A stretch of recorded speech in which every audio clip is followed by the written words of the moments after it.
Hello, everyone, and welcome to another episode of the True Psychiatry Podcast. Today, I have a very special guest. Her name is PATRICIA DEEGAN, Pat Deegan. She's a PhD in psychology. She's the founder of Pat Deegan and Associates, and you can find her online. If you go to Google, just put Pat Deegan or patdeegan.com, and you're going to find a page with a lot of resources, workshop courses, and stuff like this. Personal medicine, and this is for distressing voices. I'm still waiting for my, I think it's troublesome beliefs to arrive on the mail. But we had to. I couldn't wait because we had to. I had to fit this interview in her schedule. Hi, Pat. Thank you for accepting my invitation. Yes, my pleasure. Thank you. Pat, do you mind explaining to me and to my listeners what is recovery-oriented care? Sure. So I think recovery-oriented care is at its basis a hope-filled, relationship-based way of working with people diagnosed with serious mental illnesses.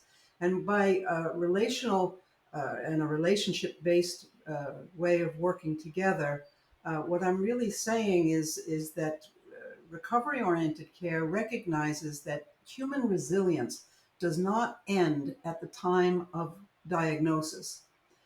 In fact, people have a natural self-righting capacity, and given the opportunity to develop the skills, individuals can and do, be able to get to the life that they want to live. And as a person who was diagnosed with schizophrenia as a teenager, and I was told that I would never be well, that I would have to take high dose antipsychotics for the rest of my life, and that what I needed to do was to take my meds, and do you remember take your meds? And they also told me I needed to do was to avoid stress. But what they don't understand is that boredom is profoundly stressful. Having no meaning and no purpose in life is profoundly stressful. The recovery-based approach gives people a very different message. Yes, you may have received a diagnosis, but you are still a human being who has the capacity to live out your hopes, dreams, and aspirations for your life. It's not some flighty optimism. It's hard work, okay? But it means that me as an individual is in relationship with a care provider, whether that be a peer specialist, a social worker, a friend, who helps me and supports me in my efforts to actualize my hopes and dreams. Because you can't organize a recovery around nothingness. You can't organize recovery around a meaningless life in a group home. That what we have to do is, and what we want are the same things other folks want, which is to be able to work and to play and to contribute to our communities. And so, my definition of recovery-based practice is helping folks, get a job, a date, and a paycheck on a Friday night. What else is there? I mean, that's what most people want for their lives. And those of us with diagnoses of serious mental illness are no different. And we juxtapose the recovery model onto what we call the maintenance and stabilization model that has come out of the traditional biologic reductionist approach to mental health challenges. So often we hear about, well, we need to return the patient to baseline, right? Or let's, use medications to suppress this neurodegenerative disorder. I don't think so. I think that these diagnoses are real sometimes, and sometimes we get them really wrong. They're not without value, and sometimes medications can be helpful. But when psychiatric medications are used to the point where to obliterate symptoms, sometimes it also means obliterating my capacity to function in the world.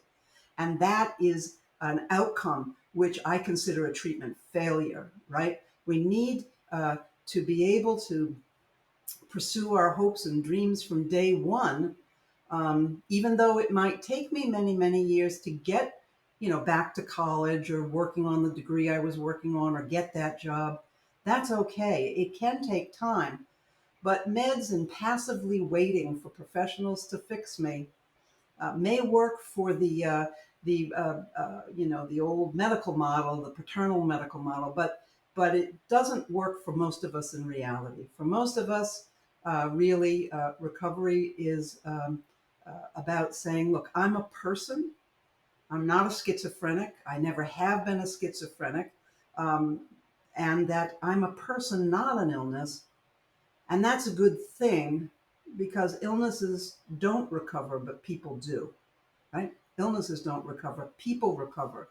And that's really where the hope for recovery comes from, is this idea of human resilience, and that we engage with people around their hopes, dreams, and aspirations, not when they're stabilized, not when they're maintained in the community, but right from day one. What are your hopes and dreams for your life? What is it that you want? I've been thinking about psychiatry today. I'm preparing some remarks for a conference next week up in Canada. And one of the things that really struck me is that when we first receive a diagnosis, and I don't care if that's a diagnosis of osteoporosis or a diagnosis of a heart condition or a diagnosis of a serious mental illness, of course, the first thing that comes to our mind is, hey, uh, uh, what can we do in terms of treatment for this? What can we do in terms of treatment?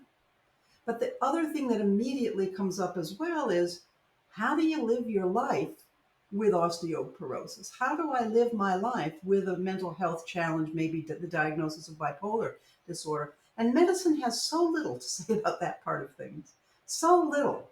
And yet it is vital to know that I can live my life, not a life that's been dictated to me via a psychiatric textbook or some, prognostic algorithm, right? But rather, I want to live my life.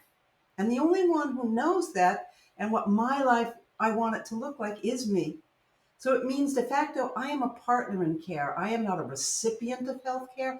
I co-create healthcare. I co-create my recovery with my team. It can't be prescribed for me. We do it together. So that's the recovery approach in a nutshell. It's just a very different orientation than doctor's orders, prognosis, maintenance, and stabilization. It's about getting a life. That is sheer brilliancy. I really like the things that you said. We do have in psychiatry a difficulty with the how arbitrary our diagnoses are. This thing, okay, if you have been having psychotic symptoms for more than 6 months, then it's going to be for the rest of your life, and that is an arbitrary guess. We don't have any data to support that idea, and the majority of our studies. When they consider a treatment a successful treatment, they pretty much mean that we managed to suppress the experience, whatever that is, right? The hearing voices, the delusions. We suppress that enough to keep you out of the hospital. And we're going to call that a success. Whatever's happening to your life, whatever you're doing with your time, and that is irrelevant and not measured at all. And in reality, that is true for not only for psychotic presentations, it's true for any possible diagnoses we have on DSM, including major depressive syndrome and generalized anxiety syndrome, if you take into account the scales that are usually used to monitor the progress of those things, the PHQ-9 and GAD-7. They're very superficial. They don't take into account the context. They don't take into account your quality of life. So the things that you're saying are very exciting, actually. You mentioned something in a YouTube video of yours that I found, where you describe yourself with this journey, because of course you didn't have anyone to say, hey Pat, let's go about your life, and you had, according to the video that I watched, this epiphany of saying, you know what, no, I'm gonna prove you right, prove you wrong to your doctor that said this is you're going to take meds forever. And you described something that I found, that I want to share with you. You said I was pretty much sitting at home smoking, and I was blind for many years as a psychiatrist. I was into the biological model. I said and repeated all kind of stupidity that every colleague of mine still does repeat, and I was good with the books. I repeated all the crap that I read there, and when I saw you describing yourself in that video, um, sitting and smoking, you know, that nothingness that is associated at times with, um, well, my field believes with the psychosis, but a lot of us already have realized that the medications do that too. But when we see that picture, you know, if I was then and anyone were to ask me then, I would say the same thing. I'll say this girl is going to have a very limited life. She's not going to be a PhD in psychology. She's not going to be, I'm going to be very honest, she's not going to be as articulate as you present today. There's no chance. If I am to believe everything that I read in the books about schizophrenia, she's that girl that's going to sit in the house and smoke for another 40 years until she starts shaking on account of the meds. And that's about the size of it. I agree. And it's really a difficult conundrum to be in, because when we protest this interpretation of ourselves as chronically schizophrenic, chronically psychotic, exhibiting the negative signs and symptoms of schizophrenia, delayed speech, and lack of amotivation, and anhedonia, and it all just becomes this self-fulfilling prophecy. And if we object to this interpretation of ourselves, we're told, see, that's another sign of schizophrenia. You lack insight into how sick you are. We know how sick you are, but you lack insight into that. Until you agree with us, you'll lack insight. And so I think that it is quite a conundrum, quite a trap. And in many ways, when we combine very aggressive, high dose antipsychotic treatment and or polypharmacy with these sort of vague theories that many people are willing to buy into, it becomes almost, like I said, a self-fulfilling prophecy where I consider myself very, very fortunate to have found my way out. And that, so part of what has given rise to the recovery movement, it's more than just a approach to care, but it is also a movement of people who are saying, we want more. We do not want, this is oppressive. We want to be treated with hope. We want to be treated as individuals, and we want to be partners in our care. We don't, necessarily buy into a neurodegenerative model for what it is that's going on with us, because that model is basically a synonym for hopelessness, right? That if we feel like we're dealing with a neurodegenerative schizophrenic disorder, which over time will become a form of dementia, well, then the best we can hope for from treatment is to stall or slow down that progression, stop it in its tracks somehow. And I think that, like you say, that can lead to that aggressive, reduction or symptom suppression can lead to not having a life. And my experience was living in that world of cigarette smoke, and that's what I did from 8 in the morning till 8 o'clock at night, with a long nap in the afternoon. That's all I did, nothing else. And my treatment team were pleased with my progress. They said my progress, and it's still many of the measures we even use today, that I had reduced recidivism and increased community tenure. What more is there? Well, there's something else called a life, which I had lost. And I had been a really good athlete. And, my plan was to go on to coach women's athletics. But all of that was far away by the time I was 18 and diagnosed with chronic undifferentiated schizophrenia. So I think we've got a formidable task ahead of us in terms of turning this system around to a recovery orientation, to that relationship-based care. It doesn't mean there's no room for medicine. There's plenty of room for psychiatry and psychiatric care. Absolutely. I'm not advocating for a return to you know earlier times necessarily, but I am saying that there's more that we can learn, and in particular, I think psychiatry really needs and does to some extent begin to absorb some of these ideas into mainstream psychiatry. I do see some signs of that, and I'm very pleased. I do a lot of consulting with first it's called coordinated specialty care teams in New York State. And so these are teams that specialize in the care of young people diagnosed with early psychosis. And I have helped to develop the on-track model for that work, along with the good people at Columbia.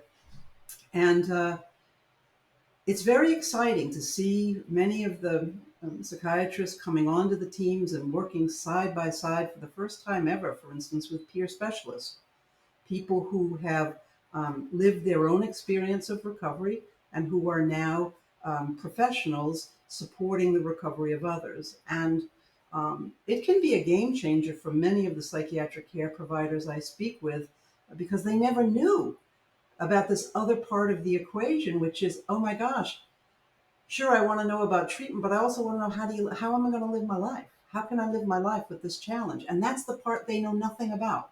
It's not part of our training, Yeah. surprisingly, and that was the shock that I have had a few years ago.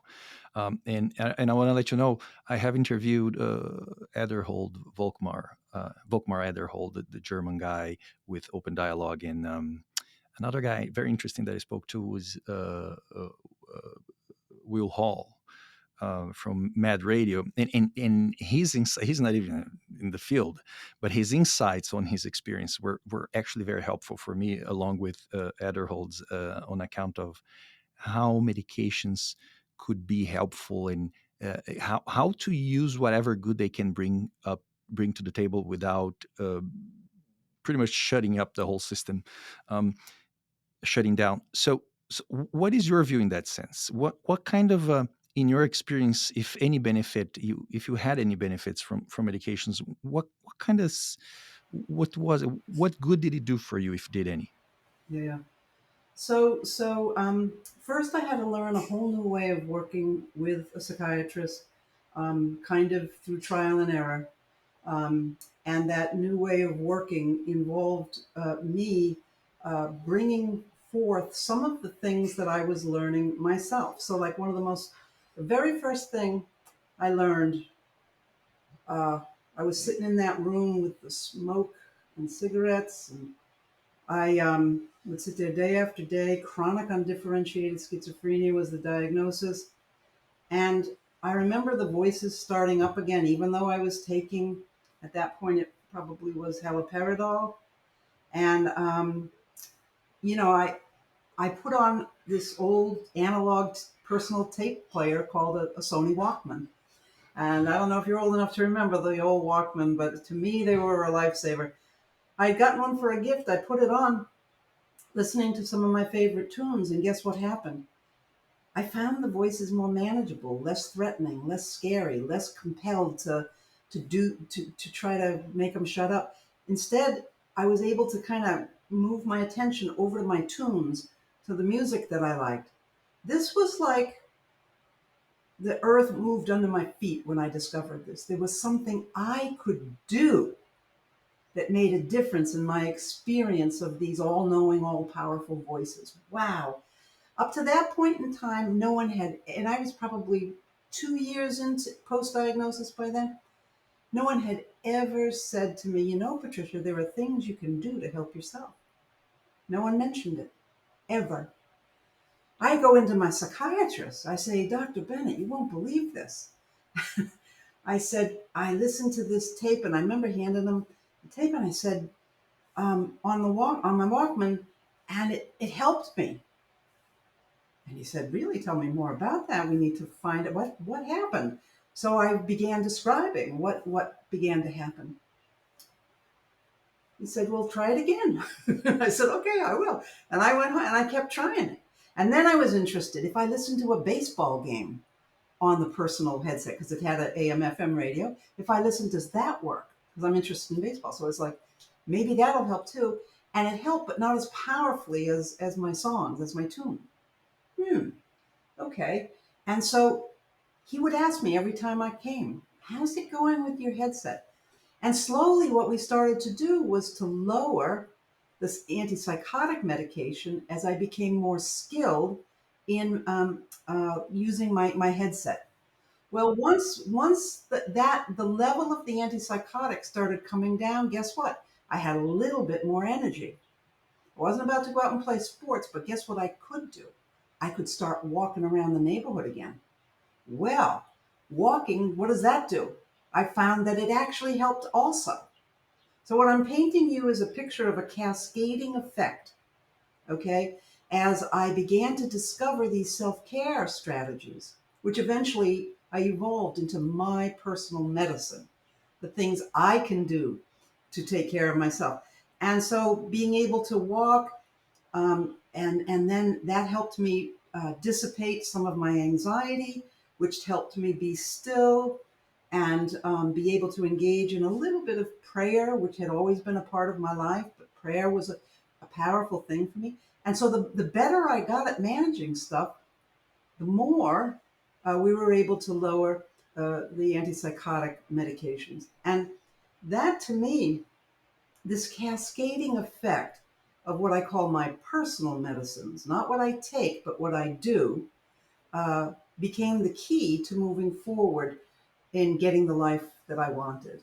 And he was open to that building of our relationship to include my contribution to my wellness, which he had not been trained was even possible. Impressive. Again, impressive. And if I may ask a very personal question, and maybe unusual, so my colleagues can listen to it. Um, what is it like to be psychotic? I didn't like it. I I found it frightening. I know not everybody does, but in my experience, I found it frightening, and I felt as if like a giant force had. Let me show you up on the wall over here. You see this picture up here of that's a giant owl with a full moon behind it, and there's a little boy that the giant owl has come along and picked up and swept away. It's an old Inuit tale, and that's a piece of art from uh, an Inuit artist, and it really spoke to me. That to me was what like psychosis was like. I felt like something had come into my life gradually, but it came and it took me away to a place where that I didn't recognize. And to me, I couldn't find the signposts or the way home, or and it kept it for me. It snowballed. It got more and more intense, and I kept trying to do things to in those early days of early psychosis to manage the experience. The thing about distressing voices was that they, unlike the voices of a boring teacher, which when we're in high school, we can just block that right on out. Not for me. These voices were different. They had the power to grab me viscerally, right by the gut, and they do not let go. And they don't have to shout to be loud. The affective resonance to the voices is what, for me, made them very difficult to shake. And so I began to tell myself that, oh, I've done LSD. That's why but actually that was a good coping strategy in the beginning, because guess what? If I had taken a hallucinogen, it would be over in a few hours. It wouldn't last indefinitely. And that gave me some sense of hope, control. Uh, but eventually even that wasn't working anymore. I began to be very concerned about the people around me. And in particular, um, I kept thinking that some kind of mechanical force was at work, where like human teeth were being replaced by flat-headed screwdrivers. And you can imagine that that's kind of scary when you see it happening to a family member. And it wasn't so much visual as it was just an impression. And it just overrode my sensibilities. It was too convincing to doubt. And in those early days, my word for it is engulfment. I was engulfed by it. This was like literally like that owl taking me off and dropping me on some planet that I had never, with different laws of nature. Nothing worked the way I thought it should work. Even I remember trying to go to basketball practice with my team because, I was a high school athlete and I was uncoordinated. My depth perception was completely altered. The physiognomy of things themselves had really transformed. Just the edge of a table. You know how a table comes to a right angle, say a rectangular table. That right angle became pointed at me, like, why is the table out to get me? Everything became angular, and I did not like the experience. And to this day, I consider being in what I call consensual reality, one that we're sharing here right now, to be a precious thing, and that I never uh, want to lose it. I feel it's a precious thing to be here, and I like being here. So I don't, yeah.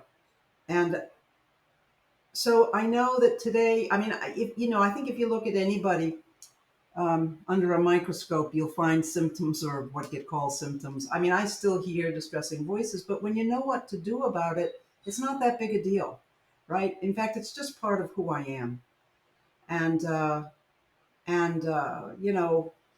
I've just got so much personal medicine now, so many things I know how to do. So, and I know to anticipate if it's going to happen. So if I'm on a flight between Boston and Sydney, Australia, I guarantee I'm going to hear voices because white noise situations like the whirring of the noise inside a jet is a sensory vacuum for me. And so I know to put on the headset. Now, of course, we're all using MP3 players or whatever, but yeah, so when you know how to manage it, it just becomes part of who I am as an individual, and you know, um, and it certainly doesn't engulf me or dominate my days and nights. If I can ask another question about that time, so it helps paint the picture, because what I'm trying to do, obviously, I have some followers, and they some I would say a fair amount of them I inherited from Mad in America interview that I gave, because they're amazingly generous.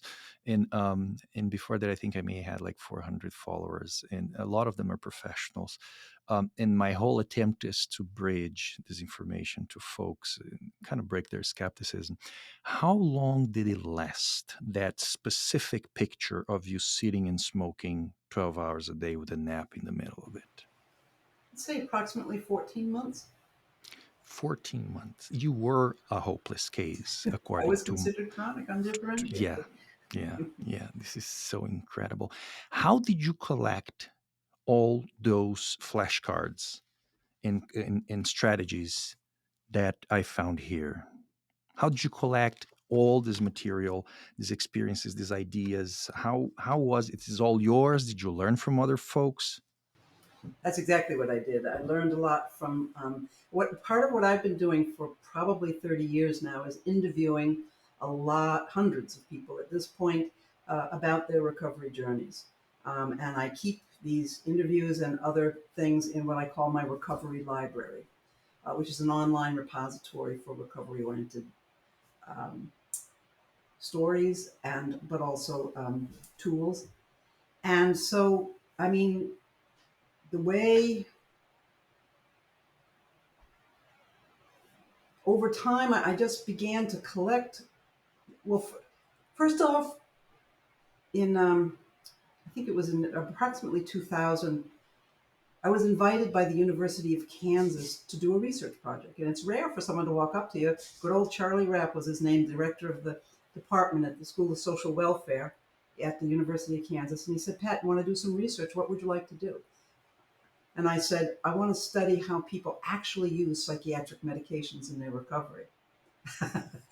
And so I did. He gave me the money over a period of years, and I did this great study.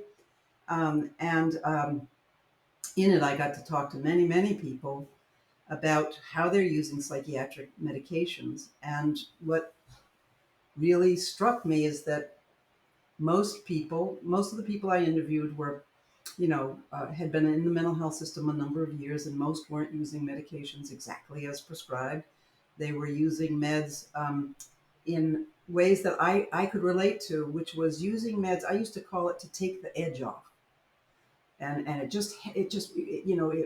Haldol can help go, whoo, and sometimes that was really useful. But, Haldol, you know, 3 times a day, nah, You it know, never did it much. once I changed my practice, and I'm working on developing a I'm writing down and developing an alternative paradigm. That one of the difficulties we have is that if it's not teachable, if it's not simple enough, we're not gonna win. We're not gonna win this thing, because here you have a brain disease. This theory of a brain disease is amazingly simple, practical, amazingly pragmatic, and it cuts for from the perspective of a professional that is not really interested in too much. So I'm working on developing this paradigm, and applying and testing things, and it's nothing that really new. It's an amalgamation of a bunch of authors and ideas and things. Um, and very practical things, actually. But once I have embraced this this once I was no longer committed to the biological model or modern psychiatry, or whatever we call it, patients started to actually feel comfortable to tell me exactly that they have not been taking meds as they have been telling their providers, because everybody's chronified in this field right now, and the vast majority of people that you see are inheriting from other providers, and they come with this massive amount of meds. And you say, okay, are you taking all these things? And then they started to become comfortable to say, I take here and there when I really need it. And that started to happen for actually all medication classes. No, not talking only about dopamine blockers, antipsychotics, whatever we want to call. And the resource then became useful for that group of people. And you can see a difference. Right now we are using a resource with a specific goal. The goal is no longer the compliance. The goal is no longer to suppress whatever experience you're having, and or even to keep you out of trouble, because getting yourself in trouble at times is good, and it's part of life. As I can identify personally with your claims about how boredom is very distressful. We have a need for new things that is built in most human beings.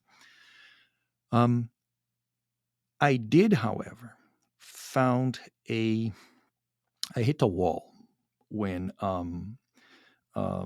think the best approximation for the sake of this conversation would be to say that what I do resembles positive psychology. It's sort of a modified positive psychology, but it's also Maslow, evolutionary psychology, whatever. But what I noticed is that people that we would call neurotic, or they're still in this shared reality, as you referred, they can take the pressure of seeing their life put in perspective, the as I call the absurdity of their predicament, considering. You see, I'm a big fan of people. I think every person in front of me, and my practice is highly dependent on my emotionality, and I'm a very emotional guy, and I'm talking to folks, and I go like, how is this miracle in this predicament? And usually the predicament I'm referring to is their reality, their context, the quality of their life, the lack of novelties, the lack of accomplishments, the lack of goals, purpose, meaning, the lack of relationships, right? So solid part of my practice became to just point that out.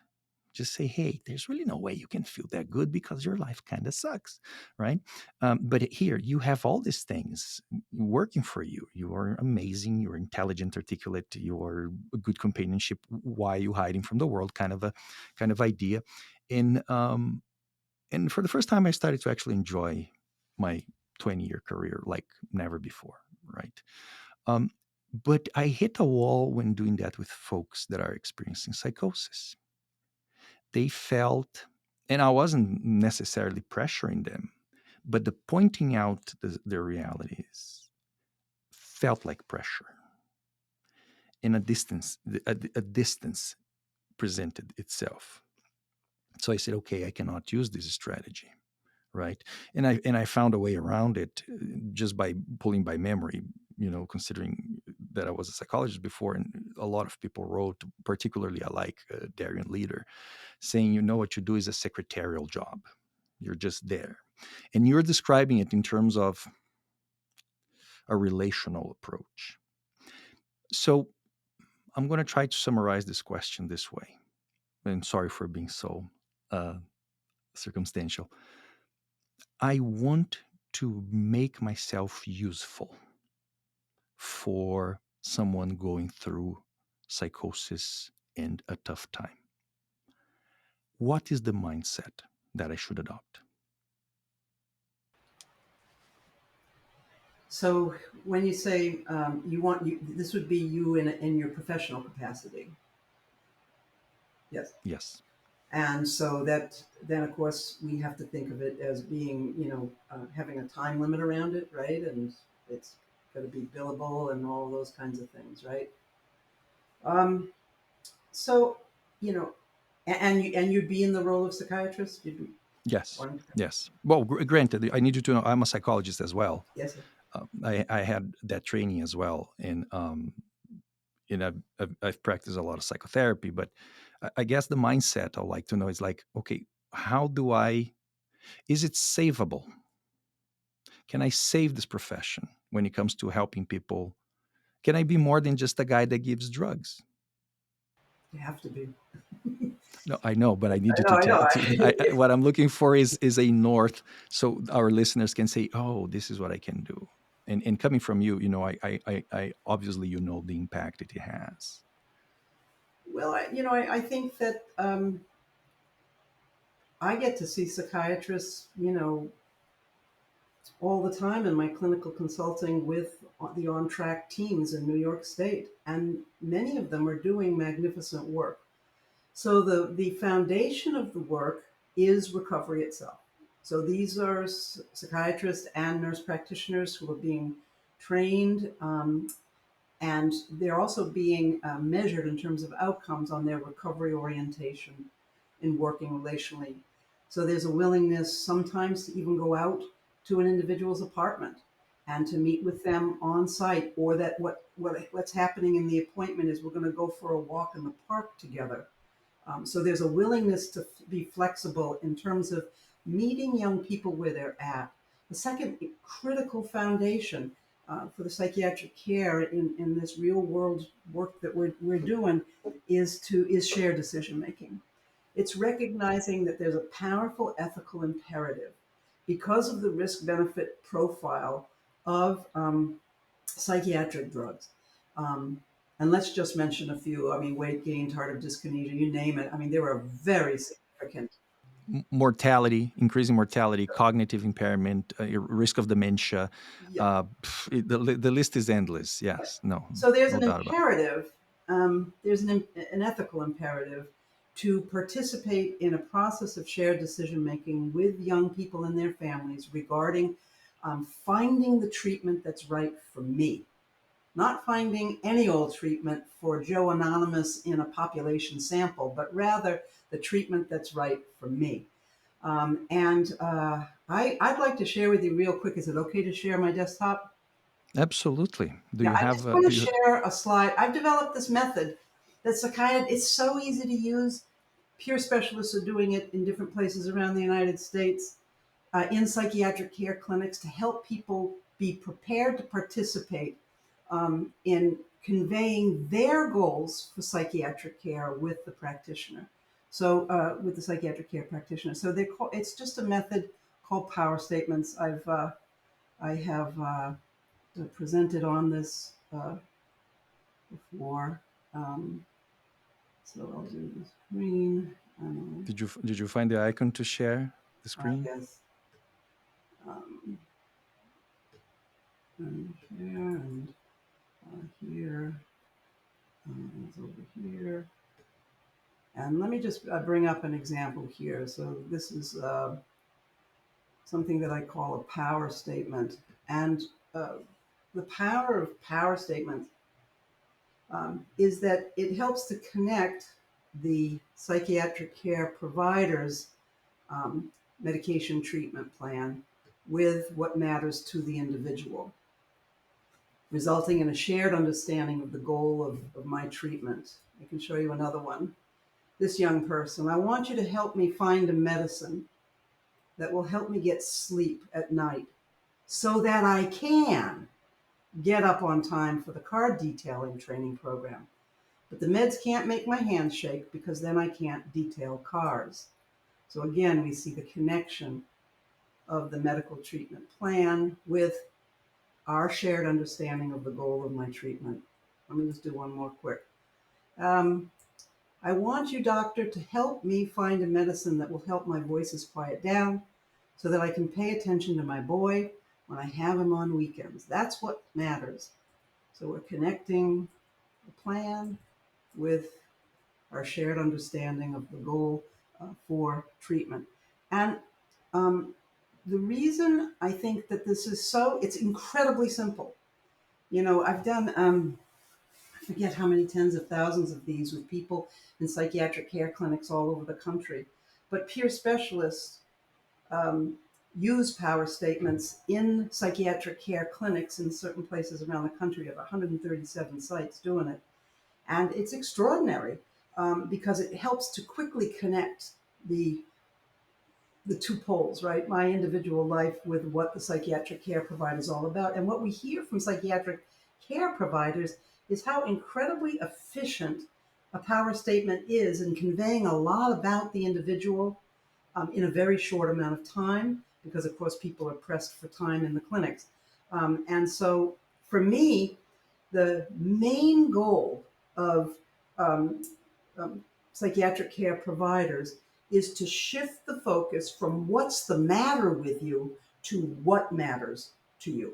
Once we understand what matters to you, we're on our way. Once we understand, you can be as paranoid and, quote, delusional as whatever, but if me and my psychiatrist, if I'm in that state, can say, well, my goal is to be able to sleep with my partner again and not have to run out of the room all the time and hide in the basement. Now we've got a plan. Now we're moving forward. Now, because over and over and over again, I see in my care consults with psychiatrists is, well, he has psychosis, therefore we give him antipsychotics. Yeah, but what's the goal of treatment? How will you even know it's working? Well, he's taking the meds. Yeah, but how do we know it's working? Well, in this little exercise I'm showing you here, the way we know it's working is if the gentleman who's hearing voices is able to pay attention to his son on the weekends. That's the N of one study. That's the measure of success. That is what matters, not the suppression of auditory hallucinations. So it humanizes the whole process, and I just think it's so simple, but really, really powerful.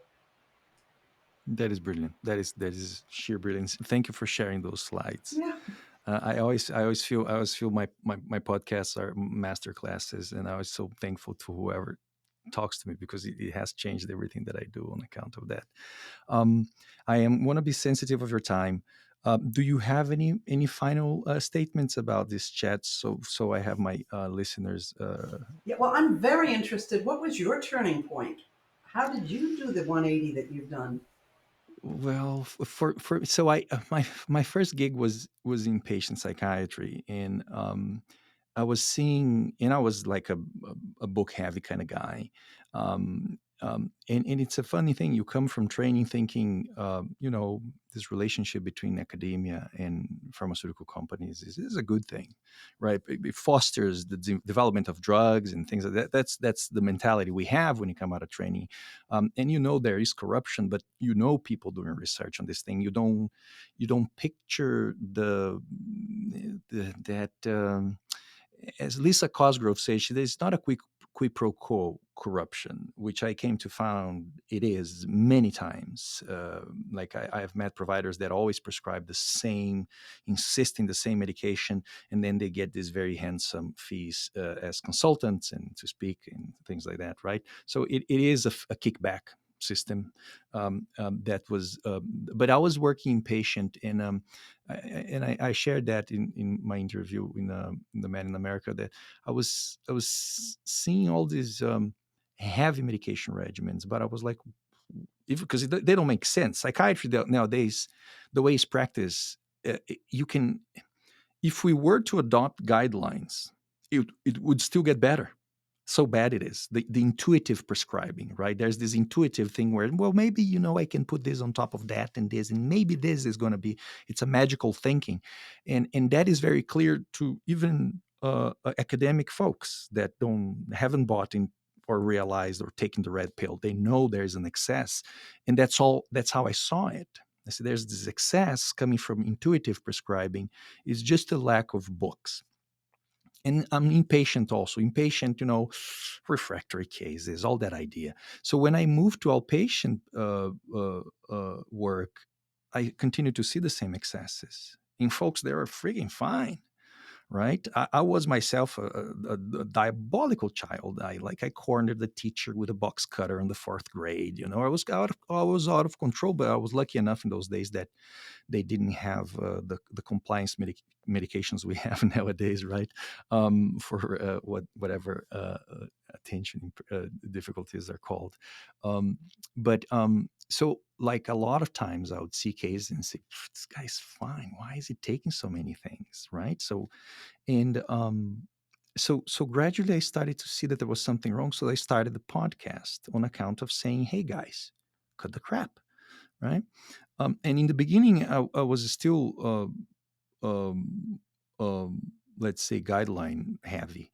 And that was my goal, right? So listen, if we just look to the guidelines, you're not going to have a patient on 3 meds, 4 meds, 5 meds, 6 meds, 7, 8.